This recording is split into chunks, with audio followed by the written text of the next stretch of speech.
Olá, professores. É uma satisfação, uma alegria estar aqui mais uma vez para um encontro de formação, a nossa jornada pedagógica do CEMEAN 2026, que na data de hoje tem como tema práticas pedagógicas, desafios e caminhos para uma educação com equidade e resultados.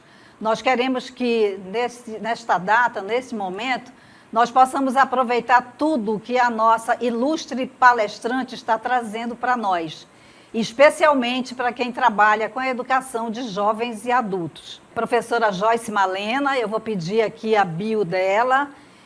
Professora Joyce Vieira é mestranda em Ensino Tecnológico pelo Instituto Federal do Amazonas, o IFAM. É também especialista em Educação de Jovens e Adultos pelo Instituto Federal do Rio Grande do Norte e em Educação para a Saúde e Gestão do Trabalho pela Universidade do Vale do Itajaí, a Univale.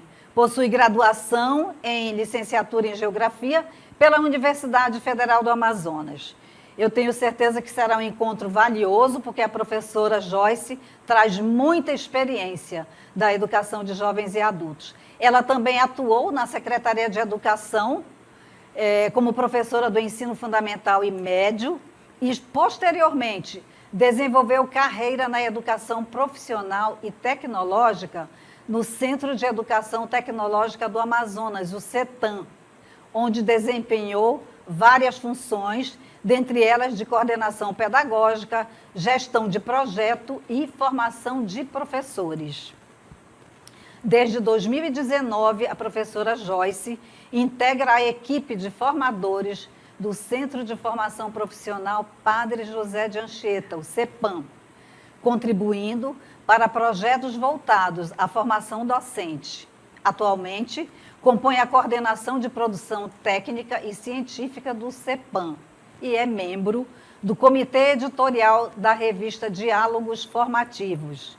Seus interesses de estudo concentram-se na formação continuada de professores e na produção de conhecimento no campo educacional. Provavelmente teremos uma experiência rica e vamos beber nessa fonte tão importante de alguém que se dedica toda a formação pedagógica em passar para as pessoas que precisam essa formação tão significativa. Eu desejo que a professora Joyce, que todos nós possamos aproveitar bastante este encontro. Sejam todos bem-vindos à jornada pedagógica do CEMEAN. Gostaria muito de agradecer ao convite por falar de educação de jovens e adultos, que é um tema que muito me comove, que é o tema que escolhi para traçar a minha vida enquanto pesquisadora. Eu sou professora Joyce Vieira, como a professora Ana falou, e hoje nós vamos tratar, vamos discutir um pouquinho aqui sobre educação de jovens e adultos. Tá? Então, primeiramente, nós vamos falar um pouquinho do tema, que é aprender ao longo da vida em contexto amazônico. Quando a gente fala em aprender ao longo da vida, a gente quer dizer que nunca a gente para de aprender. A nossa vida inteira é de um aprendizado.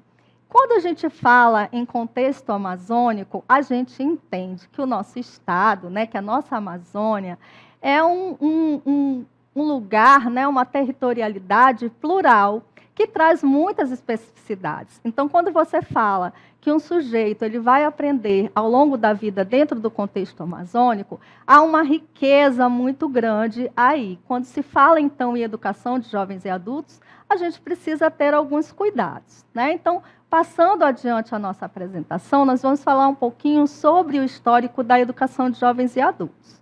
A educação de jovens e adultos, ela hoje é uma modalidade, mas durante muito tempo ela enfrentou diversos desafios que envolvem a invisibilidade. Então, durante muito tempo, a educação de jovens e adultos foi mais para formar uma demanda para o mercado de trabalho. Então, a formação ela era muito mais tecnicista, era para formar realmente aquela demanda que iria trabalhar no mercado de trabalho. Nos anos 60 para cá, essa situação começou um pouco aí a avançar. Paulo Freire vem aí com a sua metodologia, a sua forma de ensinar, trazendo aí possibilidades para o ensino de jovens e adultos. Então, a partir dessa época, os movimentos populares foram se afirmando e foram resistindo, né? A EJA, ela traz esse contexto de resistência. Então, esses movimentos foram se unindo e fazendo lutas para que a EJA conseguisse se consolidar. Só para vocês terem uma ideia, a formação de professores ela era tratada de maneira secundária, né, marginalizada. Não havia formação para os professores da educação de jovens e adultos até um determinado momento. Os professores eram mais professores que se voluntariavam para trabalhar na educação de jovens e adultos. E ali era seguida essa demanda. Então, a partir de 1988, com a Constituição Cidadã, a situação da educação de jovens e adultos começa a tomar uns contornos mais favoráveis, porque a gente traz aí a educação como um direito de todos, independente da idade. Então, a educação de jovens e adultos começa a se fortalecer a partir desse momento. E os movimentos populares continuam aí tentando fazer com que a EJA se consolide. E em 1996, na Lei de Diretrizes e Bases, ela é finalmente reconhecida como uma modalidade da educação. Porque até então, a educação de jovens e adultos, ela, como já falei anteriormente, era uma transposição do que era ensinado no que se convencionou a chamar educação regular, né? Então, era feita transposição. Então, não havia preparo dos professores. Então, a partir do reconhecimento da EJA enquanto modalidade, ela passa a se firmar e a ter cuidados com as suas especificidades, né?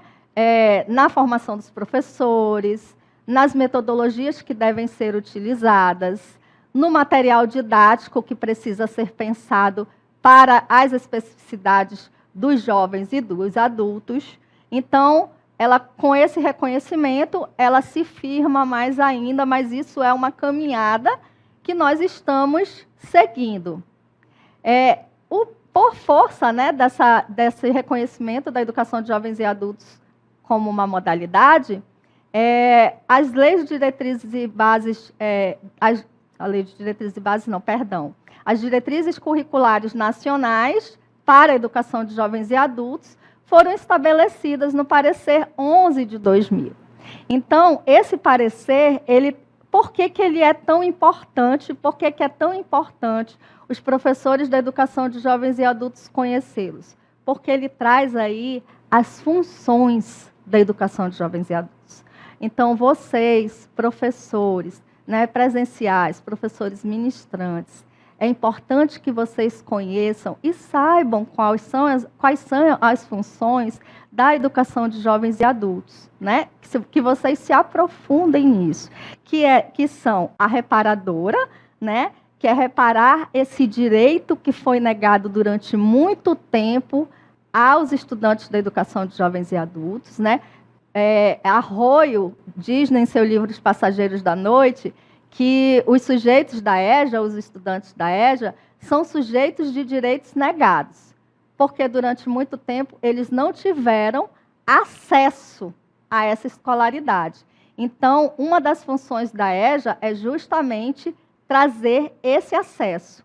Uma outra função é a equalizadora, que diz que ele vai ter esse acesso, de acordo com a função reparadora, mas esse acesso ele tem que ser equânime, né? Então, todos têm direito, como a gente viu lá na Constituição, a estudar. Só que esse jovem e esse adulto precisam que sejam atendidas as suas necessidades, as suas especificidades, para que esse acesso possa ser igual para todos. E a outra função, que é a qualificadora, né? Essa função, ela vem dizer o quê? Que a formação desse jovem e adulto, ela deve qualificá-lo para o trabalho, para a cidadania. Ela não pode mais ser um supletivo em caráter de suplência. ela não pode ser mais algo aligeirado. Então, a qualificação desse jovem e adulto, ele deve ser também de qualidade, né? Então, passando adiante, voltando para o nosso contexto da Amazônia, dentro da nossa Amazônia diversa e rica, nós vamos ter múltiplos territórios. Então, pensar a EJA para esses múltiplos territórios envolve pensar as especificidades desses ricos territórios. A gente precisa pensar quem é esse jovem e esse adulto que vai para a sala de aula de educação de jovens e adultos. Quantos recomeços essa pessoa teve? Em que momentos a trajetória escolar dele foi interrompida? E por que ele está voltando? Né? Então, é importante quando você, professor, recebe esse estudante, quando você está ministrando para esse estudante, pensar nessa jornada que esse jovem, esse adulto, traz, né? Essa bagagem que ele já traz, pensando numa aprendizagem como um direito humano, reconhecendo os seus saberes prévios, né? Que ele traz dentro dessa bagagem. Então, assim, a gente pode dizer que a EJA, dentro do Amazonas, ela tem o rosto da floresta, ela tem o rosto dos rios, ela tem o rosto dos igarapés, das travessias e também dos caminhos de quem insiste em aprender, né? Podemos dizer que todas as pessoas têm uma jornada linear? Não, né? Cada um parte de um determinado ponto.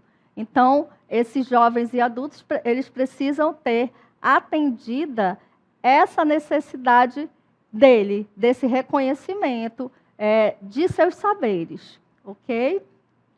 Pode passar, por favor. Então, o caráter fundamental da educação de jovens e adultos, quando a gente vai ser professor da educação de jovens e adultos, quando a gente pensa numa formação para a educação de jovens e adultos, é pensar em quem é esse sujeito e quais são as especificidades que ele enfrenta ali, né? Então, como falamos anteriormente, esse jovem, esse adulto, esse idoso que também volta para a sala de aula, ele traz aí imensas especificidades. Eles são trabalhadores urbanos, dependendo de onde ele for, né? É um trabalhador urbano. São também trabalhadores rurais, podem ser profissionais da construção civil, podem ser ribeirinhos, conhecedores das florestas, migrantes, mães solos, né? Essas pessoas, elas têm uma diversidade, não só de idade, né? Elas trazem uma diversidade de histórias, uma diversidade de trajetórias e de sofrimentos, né? E quando eles vêm para a sala de aula, eles ficam acanhados. Muitas vezes eles ficam acanhados. Então, quando você vê que tem uma gama de pessoas numa sala de aula com ritmos distintos, e você vê aquele jovem ou aquele adulto, aquele senhor ali, que pouco interage, muitas vezes é porque ele está acanhado em errar. Então, isso é um ponto que precisa ser levado em consideração quando você é professor da educação de jovens e adultos, né? Então, é importante que a gente pense nessas trajetórias, nesses ritmos. E uma outra coisa muito importante a se pensar, a modulação do tempo do jovem e do adulto, ela é diferente da do adolescente, da criança. Esse jovem, esse adulto, ele modula sua vida pelo trabalho, não é? Então, todos eles, a grande maioria deles, trabalha porque precisa trazer a subsistência para dentro de casa. E ele está ali na sala de aula, no banco da sala de aula, porque ele tem um sonho. Esse sonho ele foi interrompido, né? Então, o trabalho é o que ele precisa para a subsistência dele. E o estudo é o sonho dele de avançar, né? E de, quem sabe, se desenvolver dentro desse trabalho. Então, essas características elas são importantes de serem levadas em consideração para quem atua na educação de jovens e adultos, né? Então, o professor que vai trabalhar com esse jovem e adulto, ele precisa pensar estratégias que vão levar essa aprendizagem para esse jovem e esse adulto, tendo ele como protagonista da sua própria educação, da sua própria formação, né? Porque eles trazem aí uma desigualdade de acesso também. E aí a gente tem que pensar e até parabenizar aqui o CEMEAN, porque cumpre essa função, né, as funções da educação de jovens e adultos, levando essa educação, nesse formato não convencional, aos lugares mais longínquos, né? E aí isso traz uma diversidade muito grande dentro do próprio Estado. Não podemos dizer que dentro do Estado do Amazonas vamos ter uma homogeneidade de características desse sujeito da EJA, das salas da EJA. Se eu pudesse ouvir cada um dos que estão nos assistindo agora, certamente viriam histórias riquíssimas e que a gente vai conhecer daqui a um pouquinho também, né? Então, o professor que está, né, professores ministrantes, mediadores presenciais, tem que trazer esse reconhecimento para o espaço de saberes desses alunos. Pensar metodologias e estratégias que reconheçam os saberes de vida desse estudante. Que saberes essas pessoas trazem, né, desde a sua família, né, ali, desde que ele nasceu, cresceu ali e teve essa história interrompida. Que saberes ele traz, né? Quais são os saberes culturais daquela cultura, daquele lugar ali que ele conhece, né? Os saberes escolares, até onde ele estudou, o que ele aprendeu, até onde ele aprendeu, até onde ele aprendeu a matemática, o que ele sabe sobre geografia. Ele certamente tem muitos saberes do território. Ele sabe quando os rios enchem, né? Ele sabe quando os rios secam. Ele sabe quando é a safra de alguma determinada fruta. Então, esses saberes, eles precisam ser incorporados à nossa forma de trabalhar na educação de jovens e adultos. E aí vocês podem perguntar, poxa, mas de que maneira, né? Já falei aqui alguns exemplos.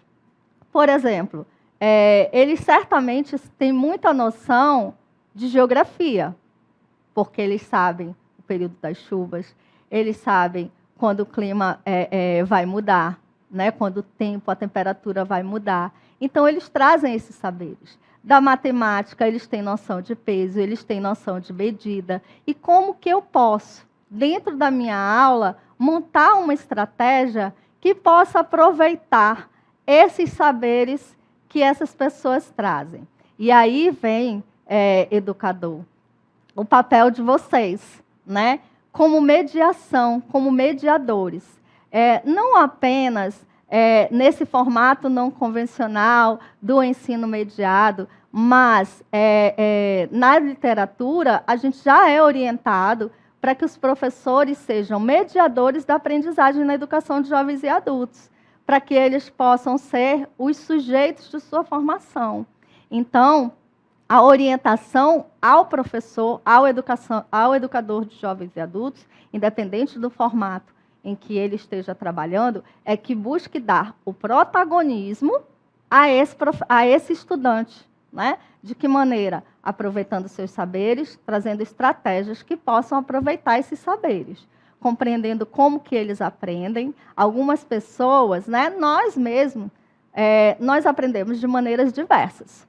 Algumas pessoas aprendem melhor ouvindo, outras pessoas aprendem melhor vendo um vídeo, outras pessoas precisam que seja explicado de maneira mais adequada. Então, é importante ter o conhecimento, né, fazer esse diagnóstico de como é que os nossos alunos eles aprendem melhor e como eles se expressam melhor também. Né? Não apenas como eles aprendem, mas também como eles se expressam, porque muitas vezes a gente pode pegar um instrumento avaliativo que, de repente, algum estudante da educação de jovens e adultos talvez não consiga desenvolver bem. Por quê? Porque a forma dele expressar talvez não seja aquela a melhor escolha. Então, essa visão, né, dos professores, ela também é importante. Um outro elemento muito importante dentro da educação de jovens e adultos é a escuta e o diálogo. Essa escuta e diálogo, gente, com o estudante da EJA, é nessa escuta e nesse diálogo que você vai conseguir compreender quais são esses saberes que ele já traz. E aí você vai criando com ele essa relação de confiança. Porque um jovem e um adulto que vem dessa jornada interrompida, vai ser muito mais difícil de você conquistar a confiança deles. Como a gente já falou, muitos deles vêm acanhados. Então, eles vêm com vergonha de se expressar, eles vêm com acanhados mesmo, com medo de errar. Então, é importante ter esse diálogo para que haja compreensão e essa relação de confiança, para que ele não tenha medo do erro. E é importante naturalizar também o erro, né? Dizer que dentro do erro a gente também pode aprender. E que todos ali estamos juntos para aprender. E não se colocar em uma posição hierarquicamente superior, né? É importante ter essa linguagem acessível. Eu acho que isso eu nem precisaria dizer, porque vocês já trabalham com isso. Então, eu acredito que todos vocês já devam trazer essa linguagem acessível. E são esses elementos, né, da compreensão desse estudante, dessa escuta e do diálogo, né, que vão trazer essa relação de confiança e esse vínculo. O estudante da educação de jovens e adultos, ele precisa desse vínculo. Ele é afetivo, né? E aí eu estava falando da questão da hierarquia dentro da sala de aula. É importante a gente pensar que ninguém educa ninguém sozinho. A gente está em constante aprendizado com o outro. Todos os dias a gente está aprendendo, né? E aí eu trouxe a frase de Paulo Freire, porque eu sigo muito, gosto muito de Paulo Freire, e eu acho fundamental para quem é da educação de jovens e adultos ter essa leitura de Paulo Freire, de alguns outros autores da educação de jovens e adultos que se dedicam à educação de jovens e adultos, como Paulo Freire, como Miguel Arroyo, né? Então, tem o livro Passageiros da Noite, que se você não leu, eu já indico aqui para que você leia, né? E também Paulo Freire, traz alguns livros aí da literatura que nos dão diversas ideias de como a gente deve trabalhar com esse jovem e esse adulto, tá certo? Então, agora eu vou direcionar um pouquinho ao professor do ensino presencial mediado por tecnologia. A gente leu ali para poder se preparar aqui para conversar um pouquinho com vocês sobre os desafios que vocês enfrentam, né? Então, Rodrigues Ferreira e Calvianic falam sobre a questão dos desafios dos professores desse modelo não convencional de ensino, né? Que são os fatores geográficos, essa complexidade do território. Alguns lugares você tem maior dificuldade para chegar. As limitações tecnológicas e de conectividade são exemplos de desafios, né, que vocês enfrentam. Esses desafios pedagógicos e de engajamento. Como se trata de um modelo não convencional, e muitas vezes a gente é acostumado com aquela questão da sala de aula, com aquele professor ali lhe ensinando. Então, é um modelo não convencional que é um desafio, é um modelo novo, né? E então é desafiador. E é um modelo, ao mesmo tempo, colaborativo, né? E nada mais propício à educação de jovens e adultos do que a colaboratividade. Então, algumas barreiras para a atuação docente são esses desafios que a gente citou anteriormente, e necessidades formativas, né, por conta do modelo não convencional. Porém, a gente traz aí as potencialidades desse modelo, né, que é a democratização do acesso e a inclusão, né, que a gente vê aí, como eu já citei, o CEMEAN faz essa função de levar aos lugares mais longínquos e de difícil acesso esse processo desse acesso e dessa inclusão para a educação de jovens e adultos, superando aí essas barreiras geográficas. Então, chega em lugares diferentes. Então, é um modelo de colaboração docente, como eu falei aqui, com o ministrante e o professor presencial, que trazem aí essa possibilidade de trazer essa interação aí. E pensar, professores, em metodologias que possam propiciar a esse estudante que ele seja o autor da sua formação, certo? Que ele seja o autor da sua formação, que ele possa estar constantemente dialogando com você, professor, que ele tenha essa liberdade de se expressar, de perguntar, de estar ali nesse processo de aprendizagem mesmo, onde ele é o autor. Então, ensinar para a educação de jovens e adultos é um processo assim que envolve um trabalho muito cuidadoso mesmo. E aí eu oriento, inclusive, aos professores que busquem leituras. A educação de jovens e adultos é uma modalidade que cada vez mais tem crescido, tem ganhado espaço, e tem muitas pessoas escrevendo sobre, existem muitas pesquisas, existem alguns produtos educacionais em algumas universidades aí de mestrado profissional que trazem algumas estratégias aí que são importantes. Então, com a questão da tecnologia, e vocês entendem isso muito bem, a gente tem todo um acesso, uma possibilidade, né, de acesso a alguns elementos aí que podem propiciar a vocês trazer alguma ideia, né, de estratégia mesmo para trabalhar com a educação de jovens e adultos. Mas é importante compreender, em primeiro lugar, que o sujeito da EJA é um ser diverso, que teve sua jornada interrompida e que precisa, antes de tudo, ter reconhecido aqueles saberes que nós citamos lá naquela cartela anterior, né? O saber da territorialidade, o saber do lugar onde ele mora, o saber da sua cultura, ali da sua comunidade. Então, desenvolver projetos que tragam eles para desenvolver alguma atividade de aprendizagem ali dentro da comunidade mesmo, né? Participei de uma feira de ciências, onde nós vimos trabalhos ricos. O estudante da educação de jovens e adultos, ele tem potencial muito grande.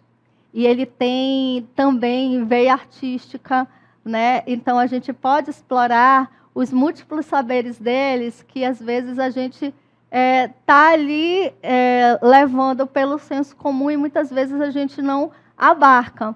Então, é importante trazer esses saberes para a sala de aula e buscar fazer com que ele interaja e troque com o outro, né? Por exemplo, no ensino das linguagens da língua portuguesa, a gente pode trazer narrativas, cartas por ali. Em geografia, a gente pode pedir para que ele desenhe, por exemplo, a comunidade, fazer um mapa, mapear a comunidade. Em história, a gente pode pedir para que ele pesquise a história da própria comunidade. Então, existem possibilidades inúmeras que o estudante da educação de jovens e adultos pode aproveitar.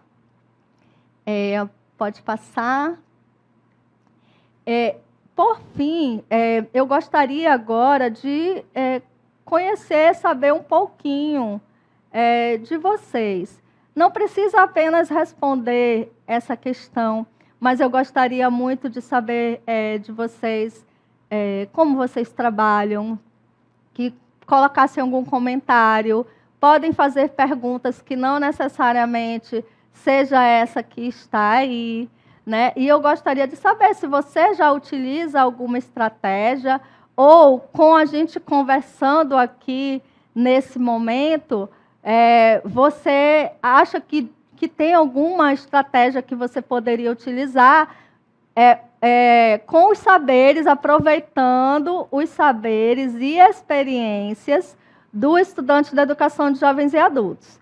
Tá certo? Então, eu gostaria muito de ouvi-los, que vocês participem, né? De ler, na verdade, que vocês participem, porque eu gostaria muito de conhecer algumas histórias aí, que são importantes, inclusive, para continuar a minha jornada de pesquisa aí dentro da educação de jovens e adultos. E eu espero, assim, realmente que vocês tenham aproveitado, espero ter contribuído aqui, né, com algum conhecimento aí com vocês, e espero ter um outro momento aí. E aí a gente deixa aqui a nossa questão: quais estratégias você utiliza ou poderia utilizar para reconhecer e integrar os saberes e experiências dos estudantes da educação de jovens e adultos?